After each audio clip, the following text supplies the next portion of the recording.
Jilid 17. Bukan main, Tan Guan Ko berseru dan menggeleng-gelengkan kepalanya. Belum pernah selama hidupnya dia bertemu tanding sehebat itu. Kami mengaku kalah. Kiranya De Toanio memiliki kelihayan yang amat luar biasa dan kami akan melaporkan semua ini kelak kepada An Guanshui, kata Pat Jiu Mokai. De Quatlin dan Kiam Mokai Li girang sekali setelah dapat menundukkan para utusan itu. Maka pesta lalu diadakan untuk menyambut utusan-utusan An Lusan dan sambil makan minum mereka lalu merundingkan dan merencanakan siasat untuk bekerja sama. Dalam kesempatan ini, Pat Jiu Mokai mengeluarkan sebuah peti hitam kecil dan menyerahkannya kepada De Quatlin sambil berkata, harap Toanio suka menerima hadiah tanda persahabatan dari An Guanshui ini. De Quatlin menyatakan terima kasih, lalu bersama Kiam Mokai Li membuka peti yang terisi emas dan perak dalam jumlah yang cukup banyak. De Quatlin lalu melepaskan rantai kalungnya dan menyerahkannya kepada Pat Jiu Mokai sambil berkata, kami tidak mempunyai apa-apa untuk dipersembahkan kepada An Guanshui sebagai tanda persahabatan ini. Harap Mokai suka menerima dan menyampaikan kepada beliau. Pat Jiu Mokai menerima kalung itu dan mereka berlima terbelalak kagum melihat mata kalung yang amat besar dan indah penuh batu permata yang amat luar biasa. Biarpun mereka bukanlah ahli, namun pengalaman mereka membuat mereka, terutama 3 orang kakek itu dapat menduga bahwa harga kalung ini tidak kalah mahalnya dengan peti dan isinya. Hadiah dari An Lusan tadi. Hendaknya di antara pelaporan Cui, diberitahukan kepada An Guanshui bahwa kami sama sekali tidak membutuhkan harta benda, melainkan hendaknya An Guanshui mengingat bahwa saya adalah bekas Ratu Pulau Es dan puteraku adalah seorang pangeran, sedangkan Kiam Mokai Li adalah majikan rawa bangkai sehingga kelak kalau perjuangan kita berhasil, sudah sepatutnya kalau kami memperoleh kedudukan yang setingkat dengan keadaan dan dengan bantuan kami. Mengertilah 3 orang kakek itu bahwa wanita lihai bekas ratu ini ternyata memiliki ambisi untuk kedudukan tinggi bagi puteranya. Sudah terlalu lama kita meninggalkan Lui Bwe, Ratu Pulau Es yang bernasib sengsara, ibu dari Swat Hong itu. Seperti telah diceritakan di bagian depan, Liu Bwe meninggalkan Pulau Es, naik perahu dan mencari atau menyusul puterinya. Han Swat Hong yang lebih dulu meninggalkan Pulau Es menuju ke Pulau Neraka hendak menggantikan hukuman yang dijatuhkan oleh Raja Pulau Es atau diri Liu Bwe. Sambil menahan tangisnya, wanita yang menderita sengsara karena madunya ini mendayung perahu secepatnya meninggalkan Pulau Es. Akan tetapi, biarpun semenjak kecil berada di Pulau Es, namun dia belum pernah pergi ke Pulau Neraka. Siapakah orangnya yang berani pergi ke Pulau Neraka? Kecuali mereka yang memang dihukum buang ke pulau terkutuk itu. Karena tidak mengenal jalan, Lui Bwe menjadi bingung, apalagi karena tidak lagi melihat bayangan puterinya. Dia adalah puteri nelayan Pulau Es, tentu saja dia pandai mengemudikan perahu. Akan tetapi karena tidak tahu di mana letaknya Pulau Neraka, dia menjadi bingung dan meluncurkan perahunya tanpa arah tertentu, asal meninggalkan Pulau Es sejauh-jauhnya saja. Dia ingin menjauhkan diri dari suaminya yang amat tercinta, dan terutama dari De Quatlin, madunya yang telah menghancurkan hidupnya. Setelah sehari semalam berputaran tanpa tujuan dan sama sekali tidak melihat Pulau Neraka atau puterinya, bahkan tidak melihat seorang pun manusia yang dapat dia tanyai di antara gumpalan-gumpalan es yang mengambang di laut dan pulau-pulau kosong yang banyak terdapat di situ, tanpa makan tanpa tidur, akhirnya Liu Bwe terpaksa mendarat di sebuah pulau kosong yang subur. Dia mencari makanan untuk memenuhi tuntutan perutnya yang lapar, kemudian melihat bahwa pulau ini cukup subur dan baik hawanya. Dia mengambil keputusan untuk tinggal di pulau itu, betapa selama hidupnya sampai hari akhir. Dia sudah merasa bosan dengan urusan dunia yang hanya mendatangkan kesengsaraan batin belaka. Mulailah Liu Bwe, wanita cantik yang usianya kurang lebih 35 tahun dan masih kelihatan muda sekali itu mengasingkan diri dan bertapa di pulau kosong sampai hampir 6 bulan lamanya. Dia sudah menemukan ketentraman batin, melupakan segala urusan duniawi. Namun ada saja sebabnya kalau memang belum jodohnya menjadi pertapa. Pada suatu hari, badai yang amat hebat mengamuk. Badai inilah yang membasahi Pulau Es dan badai ini mengamuk juga di pulau kosong di mana Liu Bwe bertapa itu. Hebat bukan main dan biarpun Liu Bwe tadinya sudah bersembunyi di dalam goa, dia diterjang air laut yang naik ke atas pulau. Berkat ketangkasan dan kepandaiannya, Liu Bwe berhasil menyambar ujung ranting pohon ketika tubuhnya diseret oleh arus ombak laut yang amat kuat dan dia berhasil naik ke puncak pohon kecil yang menyelamatkannya. Akan tetapi, air bergelombang dari arah laut dan dia harus berpegang kepada batang pohon itu kuat-kuat setiap kali air menghantamnya dengan kekuatan yang amat dahsyat. Dan hal ini berlangsung berjam-jam. Betapapun kuatnya Liu Bwe, dia hanya seorang manusia, maka makin lama makin lemaslah tubuhnya karena dia harus berjuang melawan air laut yang dahsyat itu. Setiap kali ombak datang bergulung, hampir menenggelamkan pohon itu dan selain dia harus berpegang kuat-kuat mengerahkan sinkangnya agar jangan sampai terseret oleh air. Juga dia harus menahan napas karena air menghantam seluruh tubuh dan mukanya. Celaka, pikirnya ketika untuk kesekian puluh kalinya dia berhasil mempertahankan dirinya dari serangan air laut. Kalau terus begini, aku tidak akan kuat lagi bertahan. Liu Beiwei melihat ke kanan kiri. Banyak pohon yang sudah tumbang dan dia merasa ngeri. Kalau pohon di mana dia berlindung ini tumbang, dia tentu akan tewas. Sayang dia tidak dapat pindah ke pohon yang tinggi di sana itu. Tentu dia akan aman dan air tidak dapat mencapai pohon itu. Kembali datang serangan air. Liu Beiwei memejamkan mata, menahan napas dan berpegang erat-erat. Maklum bahwa yang datang ini adalah ombak yang amat ganas dan kuat. Hai, yang di sana itu, berpeganglah kuat-kuat, aku akan berusaha menolongmu. Teriakan suara laki-laki ini datang dari arah pohon tinggi tadi. Liu Beiwei membuka matanya, melihat sinar hitam kecil menyambar dari pohon besar itu. Akan tetapi pada saat itu, air pun datang menerjang dengan kekuatan yang amat dahsyat. Betapapun kuat kedua tangannya Liu Beiwei berpegang pada ranting pohon, namun kekuatan air itu lebih dahsyat lagi. Terdengar batang itu patah dan tubuh Liu Beiwei hanyut terseret ombak. Dia sudah putus asa dan menyerahkan jiwa raganya kepada Tuhan. Matilah aku, bisiknya. Akan tetapi tiba-tiba tubuhnya terasa nyeri dan tertahan. Kemudian tubuhnya ditarik menuju ke pohon besar. Ketika dia memperhatikan, kiranya tubuhnya telah terlibat sehelai tali hitam yang amat kuat dan teringatlah dia akan sinar hitam yang tadi menyambar kepadanya sebelum air menghantamnya. Dia maklum bahwa ada orang menolongnya maka bangkit kembali semangatnya untuk melawan maut, mempertahankan hidupnya. Liu Beiwei mulai menggerakkan kaki tangannya, berenang agar tidak sampai tenggelam dan membiarkan dirinya diseret oleh tali itu ke arah pohon besar yang lebih tinggi itu. Napasnya terengah-engah hampir putus karena tenaganya sudah habis dipergunakan untuk melawan hantaman-hantaman air yang bertubi-tubi tadi. Kalau saja tidak ada tali hitam yang melingkari pinggangnya dan selain menariknya ke arah pohon juga menahannya dari seretan ombak, tentu dia tidak sanggup berenang ke pohon itu. Dia berenang hanya untuk mencegah tubuhnya tenggelam saja. Tahulah dia bahwa nyawanya diselamatkan oleh tali dan diam-diam dia berterima kasih sekali kepada orang yang berada di pohon dan yang belum tampak olehnya itu. Dengan seluruh tenaga yang masih tersisa padanya, Liu Beiwei berusaha keras agar dia tidak sampai tenggelam.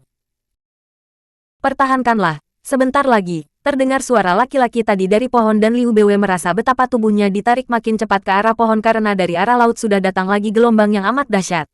Ngeri juga dia menyaksikan gelombang sebesar gunung yang datang bergulung-gulung dari depan seolah-olah seekor naga raksasa yang datang hendak menelannya. Cepatlah, dia merintih dan dalam keadaan setengah pingsan dia merasa betapa tubuhnya ditarik atau lebih tepatnya diseret ke arah pohon itu.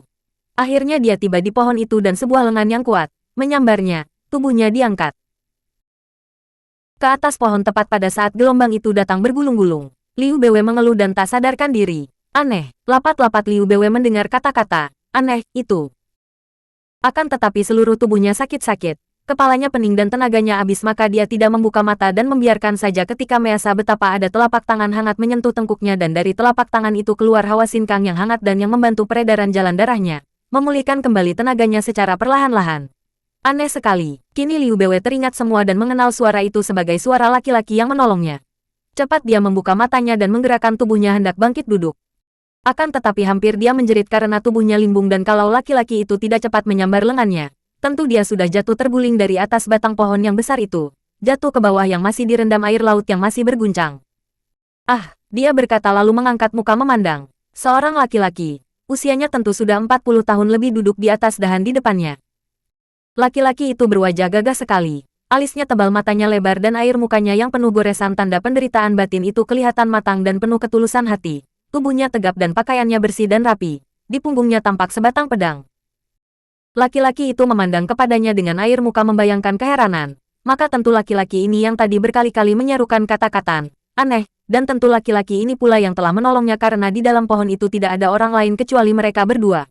Engkaulah yang menyelamatkan nyawaku tadi. Aku harus mengaturkan banyak terima kasih atas budi pertolonganmu, Liu Beiwei berkata sambil memandang wajah yang gagah dan sederhana itu. Laki-laki itu mengelus jenggot yang hitam panjang, menatap wajah Liu Beiwei kemudian berkata, harap jangan berkata demikian.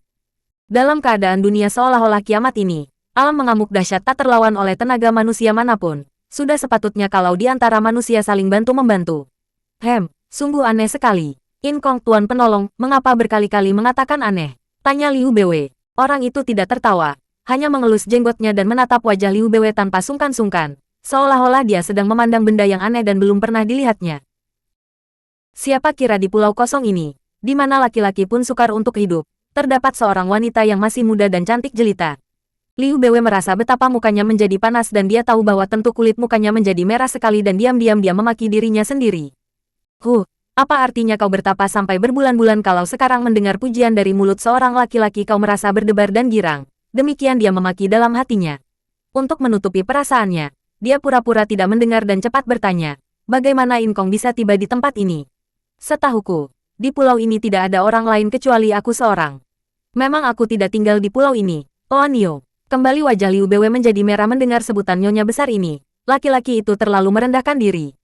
Aku adalah seorang perantau di antara pulau-pulau kosong di sekitar tempat ini. Akan tetapi tidak pernah mendarat di sini karena tidak menyangka bahwa di sini ada orangnya. Sekali mendarat di sini, badai mengamuk dan kebetulan sekali aku melihat engkau berjuang melawan maut di pohon kecil itu. Untung bagiku, engkau seolah-olah diutus oleh Tian untuk datang menolongku. Aku girang berhasil menyelamatkanmu. Dan aku kagum sekali. Belum tentu ada satu di antara 1000 orang yang akan dapat bertahan melawan hantaman gelombang air laut sehebat itu berkali-kali. Dan kau malah masih kuat berenang. Inilah yang mengherankan aku. Seorang wanita muda. Aku tidak muda lagi. Usiaku sudah 35 tahun. Itu masih muda namanya. Setidaknya bagiku. Seorang wanita muda. Dan mata laki-laki itu bercahaya penuh tantangan sehingga Liu Bwe tidak membantah lagi. Cantik dan berkepandaian tinggi. Bukan orang sembarangan. Ini sudah jelas sekali. Berada seorang diri di pulau kosong. Siapa tidak akan merasa heran? Aku sedang mencari puteriku yang hilang. Ah, laki-laki itu terkejut dan memandang penuh perhatian. Berapakah usianya dan siapa namanya? Aku akan membantumu mencarinya. Dia bicara dengan suara mengandung keprihatinan dan perasaan iba yang jelas sekali nampak sehingga Liu Bwe merasa makin tertarik dan berterima kasih. Jelas baginya bahwa penolongnya adalah seorang laki-laki yang baik hati. Sungguh pun kehadirannya di bagian dunia yang amat terasing ini bukanlah hal yang tidak aneh. Dia sudah dewasa, sekitar 16 tahun. Namanya Han Swathong. Ah, kembali laki-laki itu memotong dengan seruan kaget dan matanya terbelalak memandang Liu Bwe. Si Han, apa hubungannya dengan Han Tiong? Dia anaknya. Liu Bwe sendiri terkejut karena merasa telah terlanjur bicara maka dia menahan kata-katanya. Laki-laki itu terkejut dan jelas terbayang di mukanya betapa jawaban ini sama sekali tidak disangkanya. Matanya memandang Liu Bwe dengan penuh perhatian dan penuh selidik, dan sampai lama dia baru bertanya. Kalau puterimu itu adalah anak Han Tiong berarti bahwa Paduka adalah Ratu Pulau Es. Liu Bwe menarik napas panjang. Dia tidak dapat bersembunyi lagi. Dan pula, orang yang telah menyelamatkan nyawanya ini memang berhak untuk mengetahui semuanya. Apalagi karena memang penderitaan batinnya adalah karena terkumpulnya rasa penasaran di dalam hatinya yang membutuhkan jalan keluar. Selain ini, sebutan Paduka amat menyakitkan telinganya. Maka dia kembali menarik napas panjang. Itu sudah lalu. Sekarang aku bukanlah ratu lagi, melainkan seorang buangan. Apa? Seorang permaisuri dibuang dari Pulau Es. Liu Bwe lalu menceritakan riwayatnya, menceritakan betapa suaminya, Raja Pulau Es telah mengambil seorang selir bernama De Quatlin dan betapa akhirnya karena ulah selir itu, dia difitnah dihukum buang ke Pulau Neraka. Puteriku Han Swathong menjadi marah dan lari minggat dari Pulau Es hendak mewakili aku menerima hukuman buang di Pulau Neraka. Aku mengejarnya, akan tetapi tidak berhasil. Bahkan aku tersesat ke pulau ini dan karena merasa putus harapan. Aku lalu bertapa di sini sampai 6 bulan lamanya. Hari ini semestinya penderitaanku berakhir. Akan tetapi agaknya Tian masih hendak memperpanjang hukumanku maka aku dapat kau selamatkan. Tak tertahankan lagi. Liu Bwe menutupi mukanya dan menahan tangisnya. Akan tetapi tetap saja dia terisak-isak. Krek, krek, ranting kayu di depan laki-laki itu telah hancur berkeping-keping karena diremasnya di tangan kanannya. Kejam, jahat sekali. Orang yang merasa dirinya bersih adalah sekotor-kotornya orang. Seperti Han Tiong dan semua raja di Pulau Es, menghukumi orang-orang dan membuang mereka ke Pulau Neraka, hidup di neraka yang amat sengsara. Akan tetapi mereka sendiri, si penghukum itu, melakukan kekejian dan kejahatan bertumpuk-tumpuk dan merasa dirinya benar. Betapa menjemukan, aku akan mempertaruhkan nyawa untuk menentang kejahatan dan kepalsuan macam ini. Liu Bwe mengangkat mukanya memandang, kedua pipinya masih basah oleh air matanya. Inkong, engkau siapakah dan mengapa seolah-olah menaruh permusuhan dengan Pulau Es? Aku bernama Ocean Ko, aku putera tunggal dari ketua di Pulau Neraka. Oh, kini giliran Liu Bwe yang menjadi kaget setengah mati karena tidak mengira bahwa penolongnya ternyata adalah musuh besar Pulau Es. Harap Paduka jangan khawatir, Inkong, jangan kau menyebutku Paduka. Aku bukanlah seorang permaisuri lagi melainkan seorang buangan seperti engkau pula. Kau tahu bahwa namaku Liu Bwe, orang biasa anak nelayan, hanya bekas ratu sekarang menjadi orang buangan. Baiklah Liu Tuanio. Dan aku pun tidak suka disebut Inkong. Aku lebih tua daripadamu. Sebut saja aku Tuako. Sebutlah. Aku bukanlah musuh langsung dari Pulau Es, karena aku bukan seorang buangan, melainkan keturunan seorang buangan. Akan tetapi aku pun hanya bekas putera ketua Pulau Neraka, karena sudah 15 tahun lamanya aku meninggalkan Pulau Neraka, tidak pernah menjenguknya lagi dan menjadi perantau di antara pulau-pulau kosong ini. Tiba-tiba wajah yang gagah itu kelihatan menyuram. Kenapakah Otuako? Apa yang terjadi denganmu maka engkau menjadi demikian? Liu Beiwei bertanya, tertarik hatinya. Xianko menghela napas panjang. Agaknya tidak suka menceritakan peristiwa masa lalu yang telah merubah jalan hidupnya sama sekali. Aku memang sudah tidak senang tinggal di pulau neraka. Keadaan pulau itu membuat orang yang tinggal di situ menjadi buas, liar dan kejam karena terpaksa oleh kekejaman di pulau itu. Akan tetapi sebagai putra ketua, aku menekan ketidaksenanganku dan terutama karena aku hidup penuh kasih sayang dengan istriku. Kami mempunyai seorang anak perempuan yang sudah 15 tahun tidak pernah kulihat. Tuhan menghukum aku. Istriku yang tercinta itu meninggal dan aku lalu pergi meninggalkan ayah, anakku, dan pulau neraka sampai sekarang. Sehabis bercerita, Xianko menundukkan mukanya dan berkali-kali menghela napas panjang. Liu Beiwei memandang dengan mata penuh belas kasihan, bengong dan tidak dapat berkata-kata. Betapa besar persamaan penderitaan di antara mereka. Dia pun kehilangan suami. Sungguh pun suaminya masih hidup akan tetapi apa bedanya dengan mati kalau suaminya sudah tidak mencintainya lagi. Dan dia kehilangan anaknya pula. Sama. Benar dengan nasib Xianko yang kehilangan istri dan anaknya. Hanya bedanya, kalau dia mencari-cari Swat Hong, adalah laki-laki ini sengaja meninggalkan puterinya. Kasihan engkau, Otuako, katanya sambil menyentuh tangan laki-laki yang telah menolongnya itu. Xianko menghela napas. Kemudian tiba-tiba mengangkat mukanya dan tersenyum. Betapa aneh dan lucunya, engkau yang bernasib malang ini menaruh kasihan kepada aku. Istriku dirampas oleh Tuhan. Aku tidak mungkin bisa mendendam. Sebaliknya, suamimu dirampas wanita lain. Itu merupakan hal yang lebih menyakitkan hati lagi. Sudahlah, lebih baik kita melupakan semua itu dan yang terpenting kita memperhatikan keadaan kita sendiri. Berusaha menghindarkan bahaya. Lihat badai mulai berhenti dan air yang merendam pulau sudah surut dan kembali ke laut. Cuaca sudah terang tidak segelap tadi. Liu Beiwei memandang ke bawah lalu ke kanan kiri benar saja. Badai telah berhenti. Seketika lupalah dia akan segala kedukaan dan wajahnya berseri. Dia tidak tahu betapa Xianko memandangnya dengan penuh kagum melihat wajah yang cantik itu. Dengan air mata yang masih menempel di pipi. Kini terenyum dan berseri-seri. Mari kita turun. Kata Liu Beiwei setelah melihat bahwa dengan amat cepatnya air telah meninggalkan pulau. Seperti serombongan anak-anak nakal yang pulang ke rumah dipanggil ibunya. Mereka meloncat turun dan menuju ke tepi pantai di mana Xianko menaruh perahunya. Girang hatinya bahwa sebelum meninggalkan perahu ketika badai mulai mengamuk, dia telah mengikat perahunya dengan kuat sekali pada batu karang sehingga kini perahunya itu masih berada di situ. Akan tetapi perahu Liu Beiwei lenyap tak meninggalkan bekas. Liu Tuanio, mari kita berangkat. Kemana? Liu Beiwei memandang penuh keheranan dan mengerutkan alisnya. Ke Pulau Es. Apa maksudmu? Liu Beiwei hampir menjerit. Aku tidak sudi. Aku tidak mau kembali hanya untuk menerima penghinaan saja. Liu Tuanio, seorang wanita seperti Tuanio tidak selayaknya hidup sengsara seperti ini. Han Tiong telah berlaku sewenang-wenang dan tersesat. Biarlah aku yang akan menegur dan mengingatkannya akan kesesatannya itu, Tuanio. Aku tidak rela melihat Tuanio diperlakukan dengan tidak adil. Aku tidak rela melihat Tuanio hidup sengsara. Marilah dan jangan khawatir. Aku sebagai seorang laki-laki tentu akan lebih mudah menyadarkan suamimu yang sedang tergila-gila kepada wanita lain itu. Akulah yang bertanggung jawab, dan kupertaruhkan nyawaku untuk itu. Liu Beiwei memandang dengan kaget dan terheran-heran, bengong dan seperti terpesona sehingga dia menurut saja ketika diajak naik ke perahu oleh Xianko. Setelah perahu meluncur, barulah dia dapat berkata, Tuako, mengapa kau melakukan semua ini untukku? Mengapa engkau menolongku, membelaku mati-matian? Mengapa engkau begini baik kepadaku?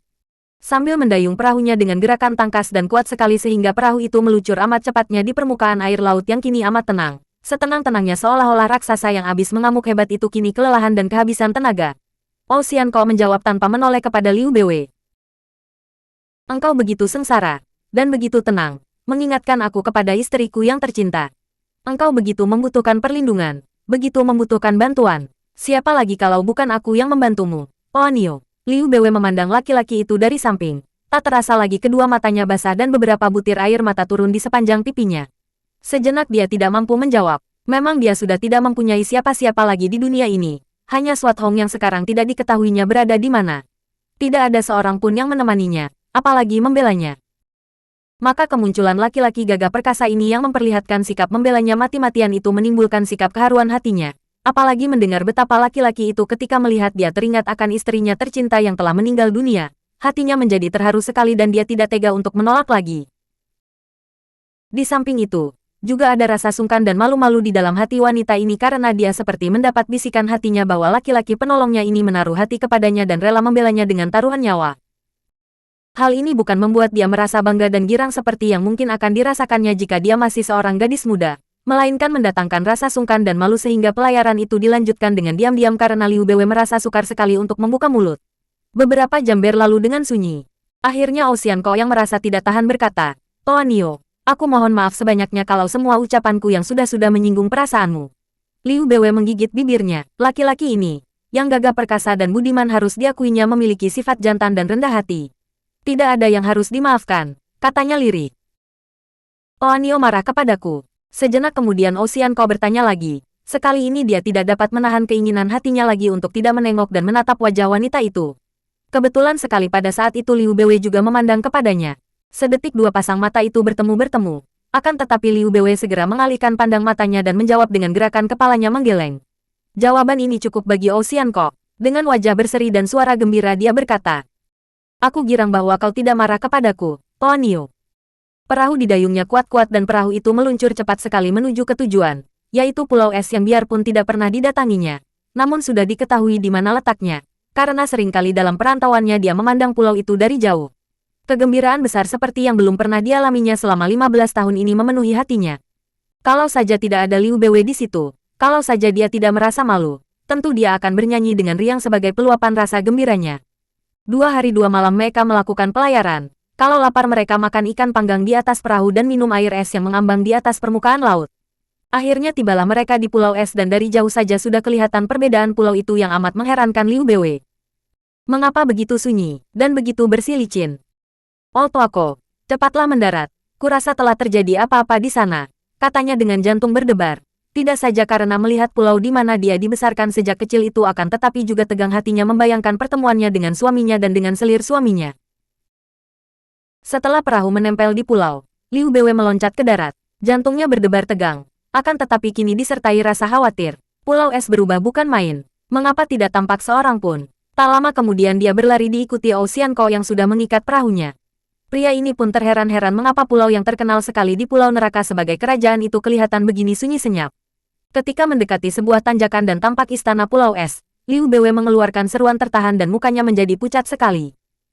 Apa yang terjadi? Dan bangunan-bangunan mereka, mengapa lenyap? Hanya tinggal istana yang kosong dan rusak. Terhuyung-huyung Liu Beiwei berlari mendekati istana, tetapi diikuti oleh Ocean Ko yang merasa khawatir sekali. Seperti seorang mabok, Liu Beiwei berteriak-teriak memanggil orang-orang dan berlari memasuki istana yang sudah kosong itu, diikuti oleh Ocean Ko yang juga merasa heran. Akan tetapi laki-laki ini segera dapat menduga apa yang telah terjadi. Kemana? Mereka semua kemana? Liu Beiwei berdiri di tengah ruangan istana yang dahulu begitu megah dan kini kosong dan sunyi itu. Melihat wajah yang pucat itu, mata yang terbelalak liar, Ocean Ko cepat meloncat dan memegang lengan Liu Beiwei, ditariknya keluar dari istana. Setelah tiba di luar istana, Ocean Ko berkata suaranya tegas dan penuh rasa iba.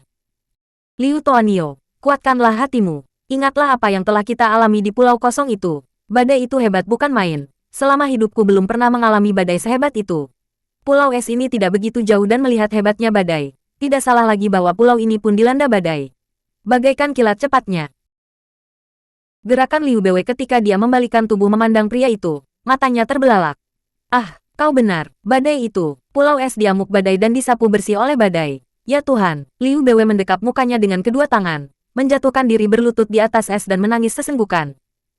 "Aku khawatir sekali, Tuan Nio, bahwa tidak hanya benda-benda yang disapu bersih dari permukaan pulau ini, melainkan juga para penghuninya. Kalau ada penghuninya yang selamat, mustahil mereka meninggalkan pulau. Siapa yang mampu melawan kedahsyatan badai seperti itu? Kau benar, suamiku, semua saudaraku di Pulau Es, benarkah kalian tewas semua? Benarkah ini, ataukah hanya mimpi?" Seperti orang kehilangan ingatan Liu Beiwei mendekati istana, meraba-raba tembok istana dan berbisik-bisik. Melihat ini Xian Ko merasa kasihan sekali akan tetapi karena dia maklum akan kehancuran hati bekas permaisuri Raja Pulau Es itu, dia hanya memandang dan menjaga, mendiamkannya saja. "Oh, mereka semua tewas. Semua tewas. Siapa percaya, suamiku begitu gagah perkasa, berilmu tinggi, tak mungkin dia tewas oleh badai." Liu Beiwei berbisik-bisik dan meraba-raba tembok seolah-olah dia hendak bertanya dan mencari keterangan kepada dinding batu itu. Tiba-tiba jari tangannya menyentuh huruf-huruf terukir di situ. Matanya terbelalak memandang dan bibirnya bergerak membaca tulisan yang dikenalnya benar. Tulisan suaminya yang dibuat dengan cara mengukir batu itu dengan jari tangannya. "Xin Liong dan Suat Hong, maafkan aku. Tian telah menghukum aku dan membasmi Pulau Es. Pergilah kalian mencari wanita jahat itu. Rampas kembali semua pusaka. Dan Buong bukanlah puteraku. Dia keturunan Kaiong. Oh, Liu Bwe memejamkan matanya. Kepalanya seperti dipukuli orang dan pandang matanya berkunang. Dia cepat menekankan kedua tangannya pada dinding agar jangan roboh. Tidak tahu bahwa Xian Ko sudah meloncat ke dekatnya dan siap menolongnya. Pria ini membaca ukiran huruf di dinding itu dan menggeleng-geleng kepalanya. Dia kagum sekali. Raja Pulau Es benar-benar hebat. Dalam saat terakhir melawan badai masih sempat menuliskan huruf secara itu. Jelas bahwa badai telah membasmi semua isi pulau ini. Toanio, katanya hati-hati. Liu Bwe tersadar, membuka mata dan kebetulan sekali tangannya meraba bekas cengkeraman jari tangan suaminya pada dinding batu. Melihat itu, tak tertahankan lagi dia sesenggukan. Dia pun dapat membayangkan apa yang terjadi. Duhai suamiku, betapa kau menderita hebat, bisiknya di antara isak tangisnya. Xian Ko memandang bekas cengkeraman jari tangan itu dan dia pun dapat membayangkan Han Tiong berusaha menahan dirinya dari seretan air dengan mencengkeram batu dinding. Namun, kekuatan badai yang amat dahsyat itu akhirnya menang dan tentu raja itu diseret dan ditelan gelombang membadai, lenyap dalam perut lautan. Liu Bwe menjatuhkan dirinya berlutut sambil menangis. Kembali tangannya meraba huruf-huruf di bawah. Agaknya huruf-huruf dibuat orang sambil berlutut pula dan di dinding bawah ini juga terdapat bekas cengkeraman jari tangan. Setelah mengusap matanya agar pandangan matanya tidak tertutup air mata, dia membaca lagi. Bwe Moi, dosaku padamu terlalu besar, maka Tian menghukum aku. Selamat tinggal. Membaca ini, Liu Bwe mengeluarkan suara menjerit lalu tergelimpang dan roboh. Pingsan. Untung Xian Ko cepat menyambarnya sehingga kepalanya tidak sampai terbentur dinding batu. Xian Ko cepat mengangkat tubuh wanita itu dan matanya menyapu tulisan di bawah itu. Dia menghela napas dan membawa tubuh yang pingsan itu ke dalam istana dan meletakkannya ke dalam sebuah kamar. Ketika memeriksanya, dia memperoleh kenyataan bahwa nyonya ini menerima pukulan batin yang hebat sehingga keadaannya gawat. Dengan tergesa-gesa, Xian Ko meninggalkan Liu Bwe, berlari ke perahunya dan cepat mendayung perahunya menuju ke sebuah pulau dan memetik beberapa daun obat yang dikenalnya. Tak lama kemudian dia sudah kembali ke Pulau Es, memasak obat dan mencekokkan obat itu ke dalam mulut Liu Bwe. Kemudian dia membantu nyonya itu dengan penyaluran sinkangnya sehingga semalam suntuk dia duduk bersila di dekat Liu Bwe, mengerahkan tenaga agar tubuh nyonya yang pingsan itu tetap hangat. Pada keesokan harinya, Liu Bwe mengeluh dan sadar sehingga menggirangkan hati Xian Ko yang lupa akan keadaan dirinya sendiri yang kehabisan tenaga dan mukanya pucat sekali. Setelah sadar dan teringat lagi, Liu Bwe menangis sesenggukan, dibiarkan oleh Xian Ko yang menganggap tangis itu sebagai obat mujarab. Setelah tangisnya mereda, Liu Bwe teringat bahwa tahu-tahu dia berada di dalam kamar istana yang kosong itu. Maklumlah dia bahwa dia pingsan dan dibawa ke tempat ini oleh Xian Ko. Dia mengangkat muka, menghentikan tangisnya dan memandang. Dia melihat betapa pria itu pucat mukanya dan kelihatan lelah sekali. Maka sebagai seorang ahli, dia dapat menduga sebabnya. Berapa lamakah aku pingsan di sini, Toako? Semalam suntuk kau pingsan, membuat hatiku gelisah. Dan selama ini engkau menjagaku, mengerahkan sinkang untuk membantuku. Bukan. Tak perlu dibicarakan itu. Yang penting, engkau telah siuman kembali dan harap kau suka menjaga kesehatanmu sendiri. Jangan terlalu menurutkan perasaan berduka. Toanio, dalam tulisan pesan suamimu itu disebut Xin Liong. Siapakah dia? Xin Liong adalah murid suamiku, seorang pemuda yang amat baik. Liu Bwe berkata sambil menghapus sisa air matanya. Kalau begitu, legakan hatimu, Toanio. Biarpun sangat boleh jadi suamimu, seperti semua penghuni Pulau Es, disapu habis oleh badai. Namun kurasa puterimu selamat dan baru-baru ini datang pula ke pulau kosong ini. Liu Bwe memandang dengan mata terbelalak. Bagaimana engkau bisa tahu? Aku melihat bekas tapak kaki mereka. Tapak kaki seorang wanita dan seorang pria. Masih jelas membekas di bagian es yang membeku di atas sana. Dan aku juga menemukan ini. Xian Ko mengeluarkan sehelai sapu tangan hijau dan memberikannya kepada Liu Bwe. Liu Bwe menyambar sapu tangan itu dan kembali matanya yang sudah mengering mencucurkan air mata. Dia mendekap sapu tangan itu dan berkata, benar, ini adalah sapu tangan pengikat rambut anakku. Di mana tapak-tapak kaki itu? Aku ingin aku melihatnya. Mereka lalu meninggalkan istana menuju ke bagian atas dan benar saja, tampak jelas bekas tapak kaki dua orang, kecil dan besar, tanda bahwa baru saja, mungkin paling lama kemarin, ada dua orang datang ke pulau itu, seorang laki-laki dan seorang wanita. Siapa lagi kalau bukan Swat Hong dan Xin Liong? Tidak salah lagi. Tentu anakku dan Xin Liong. Akan tetapi di mana mereka sekarang? Aku harus bertemu dengan puteriku, Toako. Xian Ko mengerutkan alisnya yang tebal. Mereka itu adalah orang-orang muda yang lihai dan tentu mereka telah melihat pula tulisan berukir di dinding pesan suamimu. Dan tentu mereka berusaha untuk mencari sampai dapat wanita bernama De Quatlin itu. Kalau begitu, aku akan menyusul mereka, Toako. Tentu mereka melakukan pengejaran ke daratan besar. Xianko mengangguk-angguk. Kukira dugaanmu tidak keliru. Akan tetapi, Toanio, pernahkah Toanio ke daratan besar di barat sana? Liu Bwe menggeleng kepala tanpa menjawab. Alisnya berkerut karena dia pun merasa bingung dan khawatir. Kemana harus mencari puterinya? Padahal menurut penuturan yang didengarnya di Pulau Es, daratan besar amatlah luasnya, seluas lautan yang tiada tepi. Melihat wajah wanita itu, Xianko merasa makin kasihan dan dengan suara penuh semangat dia berkata, Toanio, jangan khawatir. Di dalam perantauanku, pernah aku mendarat di daratan besar dan biarlah aku menemanimu mencari puterimu Han Swat Hong itu, sekalian menjadi penunjuk jalan. Berseri wajah Liu Bwe dan dia memandang kepada laki-laki itu penuh harapan dan terima kasih. Akan tetapi mulutnya berkata, aku selalu menyusahkan Toako saja. Jangan berkata demikian, Toanio. Aku hidup sebatang kara, akan tetapi aku adalah seorang pria. Sedangkan engkau seorang wanita yang masih muda, mana bisa harus hidup bersunyi diri. Apalagi hendak mencari puterimu di daratan besar. Aku sudah merasa cukup berbahagia kalau Toanio sudi ku temani. Tentu saja aku girang sekali dan banyak terima kasih atas budimu yang berlimpah-limpah itu, Toako. Semoga kelak Tian saja yang dapat membalasmu karena apakah dayaku untuk membalas kebaikanmu. Dia menjadi terharu sekali. Dahulu Liu Bwe adalah seorang wanita periang dan jenaka. Namun penderitaan batin membuat dia menjadi perasa dan halus budi serta lemah.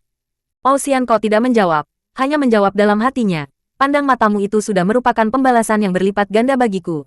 Berangkatlah kedua orang ini meninggalkan Pulau Es. Pelayaran yang amat sulit dan sukar. Namun biarpun dia bekas permaisuri Raja Pulau Es, Liu Bwe di waktu kecil sudah kenyang bermain-main dengan perahu maka dia tidaklah amat menderita bahkan dapat membantu sehingga perjalanan dengan perahu mengarungi lautan luas itu berjalan lancar. Hahaha. Kalian ini kaki tangan Anlusan si pemberontak laknat. Apakah tidak mendengar siapa adanya Kep Owe Eng Hyong, 18 pendekar, dari Butong Pai? Kami adalah patriot-patriot sejati, dan kalian menghendaki supaya kami menyerah. Sampai titik darah terakhir akan kami lawan kalian para pemberontak laknat. Ucapan ini keluar dari mulut seorang laki-laki berusia 30 lebih yang bertubuh tinggi besar dan bersikap gagah perkasa, mewakili 17 orang adik-adik seperguruannya yang kesemuanya bersikap gagah perkasa. Sedikit pun 18 orang itu tidak memperlihatkan rasa takut biarpun mereka itu dikurung oleh sedikitnya 50 orang prajurit yang berpakaian seragam dan bersenjata lengkap. Bahkan mereka mengejek dan menantang komandan pasukan. Yang tadinya membujuk agar mereka menyerah dan membantu pergerakan Anlusan. Mereka terdiri dari 18 orang. Kesemuanya laki-laki yang bersikap gagah perkasa, berpakaian sederhana dan rambut mereka digelung ke atas. Dengan pedang di tangan, mereka siap menghadapi pengeroyokan 50 lebih pasukan pemberontak Anlusan itu. Kep Owe Eng Hyong atau 18 pendekar dari Butong San ini adalah murid-murid dari Kui Tek Tojin, ketua Butong Pai. Mereka termasuk para anggota Butong Pai yang meninggalkan Butong Pai ketika De Quatlin merebut kekuasaan. Biarpun mereka merupakan orang-orang gagah yang berkepandaian tinggi, namun pada waktu itu De Quatlin merebut kekuasaan di Butong Pai, mereka pun tidak dapat berbuat sesuatu. De Quatlin adalah termasuk kakak seperguruan mereka. Akan tetapi wanita itu memiliki tingkat ilmu kepandaian yang bahkan melebihi guru mereka sendiri. Di samping kenyataan bahwa wanita itu telah merampas tongkat pusaka Butong Pai sehingga guru mereka dan para tokoh lain di Butong Pai tidak dapat berkutik lagi. Setelah De Quatlin melarikan diri karena gagalnya Sui Liang di istana, para tokoh Butong Pai dipimpin oleh Kui Tek Tojin kembali ke Butong San dan kedatangan pasukan pemerintah yang menyerbu Butong Pai mereka sambut dengan penjelasan yang menyadarkan pihak pemerintah. Namun, sebagai akibatnya, Butong Pai sekarang mau tidak mau harus memperlihatkan kebersihannya dengan jalan membantu pemerintah menentang para pemberontak. Hanya dengan cara inilah Butong Pai dapat membuktikan kesetiaan mereka kepada pemerintah dan karena itu pula, 18 orang murid Kui Tek Tojin itu mulai turun tangan menentang pasukan-pasukan Anlusan setiap kali terdapat kesempatan. Anlusan menjadi marah mendengar betapa Butong Pai yang dahulu merupakan perkumpulan yang bebas, tidak membantu mana-mana dalam perang pemberontakan, kini mulai membantu pemerintah. Maka dia lalu mengirim pasukan untuk membasmi 18 pendekar Butong itu. Demikianlah, pada hari itu, selagi 18 orang itu menyelidiki kedudukan Anlusan di utara, mereka dikepung oleh pasukan itu dan disuruh menyerah. Akan tetapi tentu saja 18 orang pendekar Butong Pai itu tidak sudi menyerah, bahkan siap untuk melawan mati-matian. Ucapan Songkiat, Hua Suheng kakak seperguruan pertama, dari 18 orang pendekar itu, mendatangkan kemarahan di hati komandan pasukan yang segera mengeluarkan aba-aba dan menyerbulah hampir 60 orang pasukan itu mengeroyok Kep Owe Eng Hyong. Terjadilah perang kecil yang amat hebat dan segera 18 orang pendekar itu terkejut sekali memperoleh kenyataan bahwa pasukan yang mengeroyok mereka itu bukanlah pasukan biasa, melainkan pasukan pilihan yang dipimpin oleh komandan yang memiliki kepandaian tinggi dan para prajuritnya rata-rata memiliki ilmu silat yang lumayan. Mereka melawan dengan mati-matian, bantu-membantu dan memutar pedang mereka dengan pengerahan seluruh tenaga dan kepandaian mereka. Tidak percuma 18 orang ini dijuluki Kepo Eng Hyong karena gerakan mereka memang cepat dan tangkas serta kuat sekali, sehingga biarpun dikeroyok oleh lawan yang jauh lebih banyak jumlahnya, yaitu setiap orang dikeroyok oleh 3-4 orang lawan, mereka mempertahankan diri dengan baik, bahkan lewat 30 jurus, mulailah ada lawan yang berjatuhan dan terluka parah oleh pedang Kepo Eng Hyong yang mengamuk itu. Dengan gagah perkasa ke-18 orang itu mengamuk dan mendesak pasukan Anlusan. Berturut-turut robohlah pihak lawan sehingga tempat itu mulai ternoda darah merah dan tubuh para prajurit yang terluka malang melintang menghalangi kaki mereka yang masih bertempur. Di antara 50 lebih orang prajurit itu, sudah ada 20 lebih yang roboh. Bahkan komandannya juga sudah terluka oleh sambaran pedang di tangan Song Qiat. Kemenangan yang sudah tampak di depan mata ini menambah semangat Capwe Eng Hyong. Mereka bergerak makin ganas dan cepat dengan niat membasmi semua musuh dan tidak membiarkan seorang pun meloloskan diri. Akan tetapi, tiba-tiba terdengar sorak-sorai dan muncullah kurang lebih 100 orang anak buah pasukan Anlusan yang baru tiba dan serta-merta mereka itu menerima aba-aba untuk menyerbu dan membantu kawan-kawan mereka. Kedatangan pasukan baru yang lebih besar lagi jumlahnya ini mengejutkan hati Kepo Eng Hyong yang tidak menyangka-nyangkanya, namun bukan berarti bahwa mereka menjadi gentar. Bahkan menambah kegembiraan mereka mengamuk sungguh pun sekali ini mereka segera terkurung dan terdesak hebat karena jumlah musuh jauh lebih besar. Pertempuran yang berat sebelah itu terjadi di daerah pegunungan yang amat sunyi, jauh dari perkampungan, jauh dari dunia ramai. Akan tetapi pada saat pasukan kedua datang menyerbu, di tempat itu muncul pula dua orang yang menonton pertempuran itu dengan alis berkerut dan pandang mata ngeri. Mereka itu adalah seorang laki-laki dan seorang wanita yang bukan lain adalah Ocean Ko dan Liu Bwe. Mereka berdua meninggalkan Pulau Es, telah mendarat di daratan besar dan telah melakukan perjalanan berhari-hari sehingga pada hari itu mereka tiba di pegunungan utara ini. Sebagai orang-orang yang sejak kecil tidak pernah menyaksikan perang, kini penglihatan di depan itu sungguh amat tidak menyenangkan, juga amat mengherankan hati mereka. Betapa buasnya mereka, Liu Bwe berkata lirih. Memang sudah banyak kudengar bahwa manusia di dunia ramai, di daratan besar ini, lebih buas daripada binatang-binatang hutan. Manusia-manusia saling bunuh antara sesamanya. Dan sekarang kita melihat perang yang begini ganas kejam, dan licik sekali. Liu Bwe menyambung, jumlah yang amat banyak mengeroyok jumlah sedikit, benar-benar tidak mengenal arti kegagahan sama sekali. Jika tidak keliru dugaanku, yang berjumlah banyak itu tentulah anggota pasukan. Lihat pakaian mereka yang seragam. Sedangkan 18 orang itu benar-benar harus dipuji kegagahan mereka. Biarpun dikeroyok banyak dan didesak hebat, melawan terus dan sedikit pun tidak kelihatan gentar. Pikiranmu cocok dengan pikiranku, Poako. Memang mereka itu mengagumkan dan karena itu, mari kita bantu mereka. Cocok, Ponyo, yang lemah harus kita bantu. Mari, Ocean Ko dan Liu Bwe lalu meloncat ke depan dan terdengarlah suara melengking tinggi keluar dari mulut kedua orang ini. Begitu mereka menyerbu, dalam segebrakan saja Liu Bwe merobohkan 4 orang dengan kaki tangannya sedangkan Ocean Ko merobohkan 6 orang yang dilempar-lemparkan seperti orang membuang rumput-rumput kering saja. Pasukan menjadi geger dan 18 orang pendekar itu melirik dan menjadi kagum dan girang sekali karena sekilas pandang saja maklumlah mereka bahwa laki-laki dan wanita asing yang tiba-tiba membantu mereka itu adalah orang-orang yang luar biasa lihainya. Seorang komandan pasukan menerjang Ocean Ko dengan tombaknya, sebatang tombak bergagang panjang dan dihias ronce merah, sebuah tombak pusaka yang baik sekali. Tombak itu meluncur dan berdesing, menusuk perut Ocean Ko. Laki-laki ini kagum melihat mata tombak yang mengeluarkan cahaya. Cepat ia miringkan tubuh sambil mengayun kaki dan tangannya merobohkan 2 orang pengeroyok lain. Kemudian secepat kilat menangkap tombak itu dengan kedua tangan. Lalu menggerakkan sinkang membetot dan membalikan tombak sehingga gagang tombak terlepas dari pegangan pemiliknya dan gagang tombak itu terus menghantam tengkuknya membuat komandan itu terjungkal. Liu Bwe yang juga dikeroyok banyak sekali orang sudah berhasil merampas sebatang pedang yang dianggapnya cukup baik dan dengan pedang ini dia mengamuk. Setiap senjata lawan yang bertemu dengan pedangnya tentu patah atau terlempar dari pegangan pemiliknya. Dan tangan kiri serta kedua kakinya merobohkan setiap lawan yang berani menyerangnya. Amukan kedua orang dari Pulau Es dan Pulau Neraka ini amat hebat. Dalam belasan gebrakan saja tidak kurang dari 30 orang anggota pasukan telah roboh. Hal ini tentu saja menimbulkan kegemparan, membesarkan hati 18 orang pendekar, akan tetapi membuat jeri sisa anggota pasukan. Akhirnya, sisa pasukan merasa tidak kuat dan melarikan diri meninggalkan teman-teman yang terluka. 18 orang pendekar itu berdiri berjajar, Beberapa orang di antara mereka menderita luka-luka ringan dan kelihatanlah betapa gagahnya mereka. Sedikit pun tidak kelihatan menderita ketika mereka berdiri berjajar di depan kedua orang itu.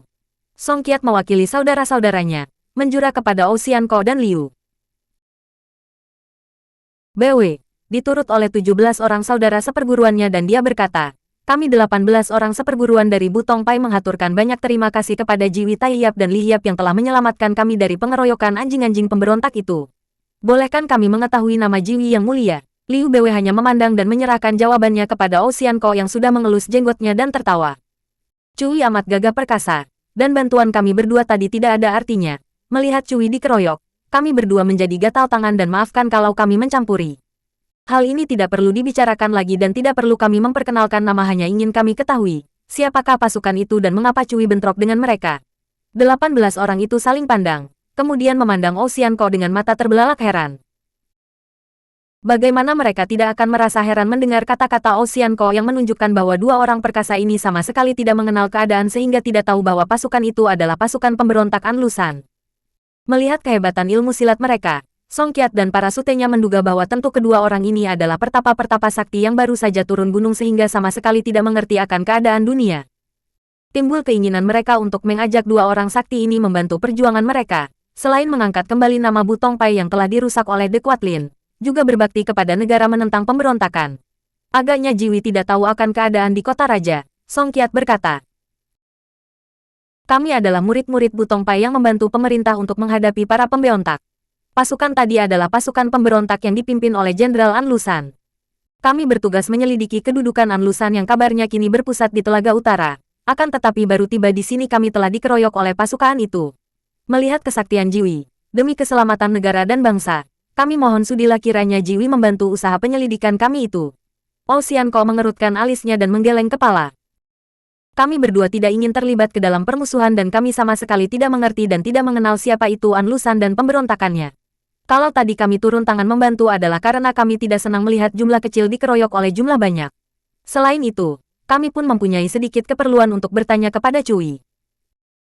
Kecewa rasa hati Song Qiat mendengar bahwa dua orang sakti itu tidak mau mencampuri urusan pemerintah. Akan tetapi karena mereka berdua sudah menyelamatkan mereka semua dari bahaya maut, dia menyembunyikan kekecewaannya itu dan menjawab dengan ramah. Silahkan Taiyap, kalau hendak bertanya sesuatu tentu kami akan berusaha memberi keterangan sejelasnya dan sedapatnya. Kami hanya ingin menanyakan kalau Cui pernah bertemu dengan seorang pemuda bernama Xin Liong dan seorang pemudi yang bernama Han Swat Hong. Kami berdua sedang mencari mereka itu dan kami akan merasa berterima kasih sekali andai kata di antara Cui ada yang pernah melihat mereka itu. 18 orang pendekar itu saling pandang dan masing-masing mengangkat pundaknya. Tak seorang pun di antara mereka pernah mendengar dua nama yang ditanyakan itu. Maaf, Taiyap, agaknya di antara kami tidak ada yang pernah mendengar nama itu. Akan tetapi nama-nama itu telah kami catat dalam hati dan kami akan mencarinya. Hanya kalau sudah kami dapat, kemanakah kami harus melapor kepada Jiwi? Liu Bw menarik napas panjang. Sudahlah, kalau tidak mengenal sudah saja. Akan tetapi kalian adalah orang-orang Butong Pai. Apakah kalian mengenal seorang tokoh Butong Pai yang bernama De Quatlin? Seketika wajah 18 orang itu berubah mendengar ini. Mereka terkejut bukan main karena tidak menyangka-nyangka bahwa wanita perkasa itu akan menyebut nama iblis betina yang menjadi musuh besar Butong Pai itu. Timbul kekhawatiran di hati mereka. Dua orang ini memiliki kesaktian yang luar biasa. Sama dengan De Quatlin dan wanita ini mengenal De Quatlin. Tentulah segolongan dengan De Quatlin. Akan tetapi, Song Qiat memiliki pendapat lain. Dua orang ini terang sekali berbeda dengan De Quatlin dan mereka berdua telah membuktikan kegagahan mereka dengan membantu yang lemah tertindas, biarpun belum mengenal. Maka dengan berani, berbeda dengan sute-sutenya yang berpendapat untuk tidak mengaku kenal De Quatlin, Song Qiat melangkah maju, menjura kepada Liu Bw sambil bertanya, sebelum saya menjawab, bolehkah saya bertanya apakah Li Hiap sahabat dari wanita bernama De Quatlin itu? Liu Bw membelalakan matanya dan sinar matanya berapi-api. Sahabat, apa kau gila? Kalau bertemu, aku akan membunuh iblis betina itu. Mendengar ini, serta-merta Song Qiat menjatuhkan diri berlutut diturut oleh 17 orang sutenya sehingga Liu Bw dan Ocean Ko menjadi terkejut dan terheran-heran. Apa artinya ini? Liu Bw membentak. Maafkan, kami berlutut saking girang dan terharunya hati kami mendengar ucapan Li Hiap tadi. Kami sudah merasa khawatir sekali kalau Jiwi mempunyai hubungan baik dengan De Quatlin. Kiranya iblis betina itu adalah musuh Jiwi dan kami merasa mendapatkan bantuan untuk menghadapinya, karena iblis betina itu adalah musuh besar Butong Pai. Ah, bukankah dia dahulu anak murid Butong Pai? Bagaimana kalian bisa mengatakan bahwa dia musuh besar Bu Tongpai? Liu Beiwei yang dahulu sudah mendengar riwayat The Quatlin bertanya sambil memandang penuh selidik. Benar, ucapan Li Hiap. The Quatlin sebenarnya masih terhitung suci kakak perempuan seperguruan kami sendiri karena dia adalah seorang di antara Kepsa Sin Hiap 13 pendekar, murid-murid dari supek kami almarhum Kui Bok Sanjin.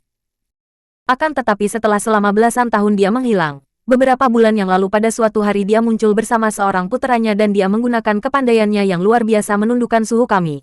Ketua Bu Tongpai yang sah, bahkan telah merampas tongkat pusaka lambang kekuasaan Ketua Bu Tongpai. Iblis betina itu merampas Bu Tongpai dan mengangkat diri sendiri menjadi Ketua Bu Tongpai. Ah, benar-benar iblis dia, Liu Beiwei memaki. Dia bercita-cita untuk merampas kerajaan, lalu mengirim muridnya menyelundup ke istana akan tetapi ketahuan dan muridnya itu dihukum mati.